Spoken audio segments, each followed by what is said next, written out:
Second sum, find the value of the expression in terms of x with the help of a reference triangle. இந்த values நம்ம கண்டுபிடிக்கணும். sin of cos inverse of 1 minus x. முதல்ல இங்க இருக்கிற அந்த inverse டாபிக்கை நான் theta நீட்டு எடுத்துக்கிறேன்.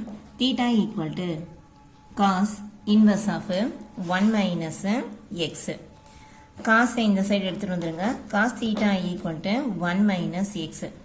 இது பார்த்தீங்கன்னா cos theta கான formula adjacent side by hypotenuse. இங்க hypotenuseல நம்பர்ஸ் எதுவுமே குடிக்கலனா by 1 ன்னு வெச்சுக்க வேண்டியதான். இப்போ இதுல இருந்து நான் sin theta கான ஆன்சர் எடுக்கணும். cos theta க்கு 1 minus x by 1 அந்த sin theta என்னவா இருக்கும்னா opposite side by hypotenuse இருக்கும். opposite side by hypotenuse. இப்போ எனக்கு opposite side தெரியல. இப்போ தெரியலனா நான் டயகிராம்ல போய் கண்டுபிடிக்க வேண்டியதான். டயகிராம்ல ஒரு ரைட் ஆங்கிள் ட்ரையாங்கிள் போட்டுக்கிறேன். இங்க தீட்டா வச்சுக்கிறேன். இதுதான் ஆப்போசிட் சைடு. எனக்கு இந்த ஆன்சர் தேவை. adjacent சைடு இது. adjacentக்கு எனக்கு இருக்குது 1 minus x. ஹைப்போடெனஸுக்கு இருக்குது 1.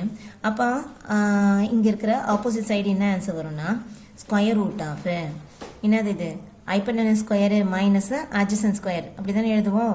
அப்போ hypotenuse square minus adjacent square. ஹைப்போடெனஸ்ல உனக்கு இருக்குது 1 மைனஸ் adjacent ஸ்கொயர்ல இருக்குது 1 minus x whole square.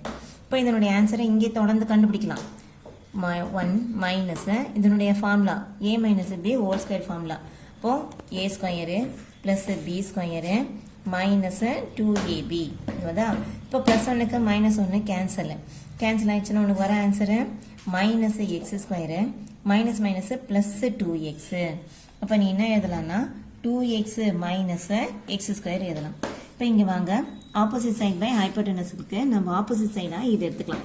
Root of 2x minus x square 2x minus x square hypotenuse வந்து டிவைடட் பை 1. ஓகேவா. இப்போ சைன் தீட்டாக்கு வந்த ஆன்சர் இது கிடைக்குது. அப்போ sine theta equal to root of 2x minus x square. இப்போ theta equal to square root of இந்த sign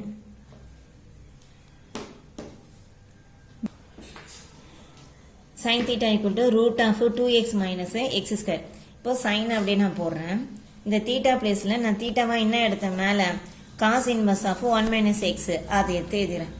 cos inverse of 1 minus x that is equal to 2x minus x square.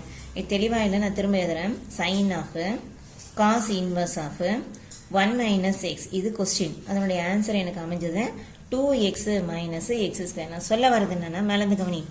இப்போ தீட்டாவை நான் cos inverse of 1 minus x எடுத்தேன். அது வந்து cos theta இருக்குது. Cos தீட்டாலேருந்து நான் சைன் தீட்டா கண்டுபிடிச்சிடறேன். சைன் தீட்டாக்கு வேல்யூ வந்தாச்சு. இப்போ இந்த தீட்டாக்கு அங்கே நான் ஏற்கனவே cos inverse of 1 minus x எதுன்னு பாரு. அதை எடுத்து போட்டோன்னே கொஸ்டின் ஃபுல்லாக கம்ப்ளீட் ஆயிடுச்சு. அந்த கொஸ்டின் ஆன்சர் இதுவாக அமைஞ்சு போச்சு. Root of 2x minus x square. Okay, next sum. Second question cos tan inverse of 3x minus 1. இந்த உள்ள இருக்கிறது அப்படியே நான் தீட்டாவாக எடுத்துக்கிறேன். Let theta equal to tan inverse of 3x minus 1. tan inverse இந்த சைடு வந்தோடனே tan theta equal to 3x minus 1. tan தீட்டாக்கான formula opposite side by hypotenuse. Hypotenuse value இல்லைன்னா பை 1 போட்டுக்க வேண்டியதான். இதுலேருந்து எனக்கு காசுக்கான ஃபார்முலா வேணும். இப்போ காசுக்கான formula adjacent side by hypotenuse. adjacent side கண்டுபிடிக்கணும். அதுக்கு முதல்ல ட்ரையாங்கிள் கிட்ட போங்க. தீட்டா ஆப்போசிட் சைடில் 3x minus 1 ஹைப்போடெனஸில் 1. என்னுடைய adjacent சைடு என்ன வரும்? adjacent சைடுக்கான formula hypotenuse square minus opposite square. அப்போ hypotenuse square 1 square minus 3x minus 1 whole square. That is equal to தொடர்ந்து இங்கேயே கண்டுபிடிக்கலாம் பாருங்க. 1 ஸ்கொயர் 1 ஆச்சு மைனஸ் இது வந்து a minus b whole square formula. a square அப்படின்னா 9x ஸ்கொயர், b ஸ்கொயர்னா plus 1 minus 2 into 3x into 1 2ab போடுற மாதிரி. இப்போ பார்த்தீங்கன்னா இந்த ப்ளஸ் 1க்கு இந்த மைனஸ் 1 வந்து கேன்சல் ஆயிடுச்சு.